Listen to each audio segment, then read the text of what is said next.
Our future.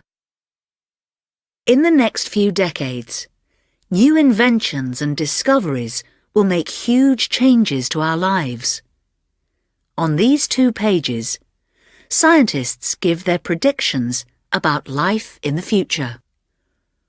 Will there be schools in the future? Yes. Children will still go to school, but schools will be very different. There will still be teachers, but computers will teach some lessons.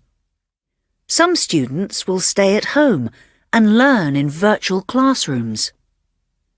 Virtual reality will give them an image of a classroom in 3 dimensions, or 3D.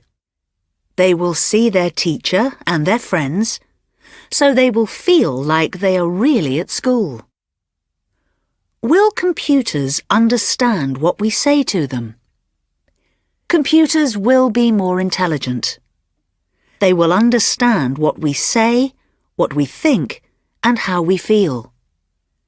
In the future, humans and computers will be part of a huge radio network.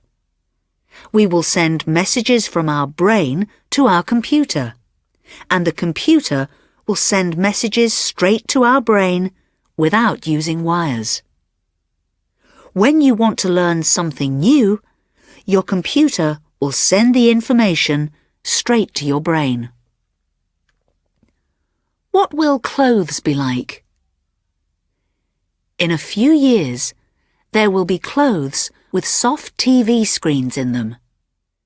You will be able to change the pattern on your t-shirt. You will be able to show music videos on your clothes while you are dancing. Before long, there will be jackets with a soft watch on the sleeve. Will we have robots to help us?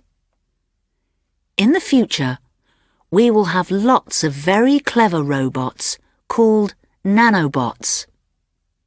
Nanobots will be very small, but they will be everywhere. They will clean our homes, mend our clothes, and make our meals. Will there be televisions? Televisions in the future will be different from televisions now. They will be much bigger, and the pictures on the television won't be flat. They will all be in 3D. You will be able to walk into your favourite TV programme. It will happen all around you. What about TV channels? TV channels will be a thing of the past. People will choose TV programmes from a menu on their computer. In the future, TV programmes, films, music and books will all come to us through our computers. We will say to the computer, "I want to watch a funny film," or "I'd like to hear some dance music." The computer will understand us and choose the film or the music.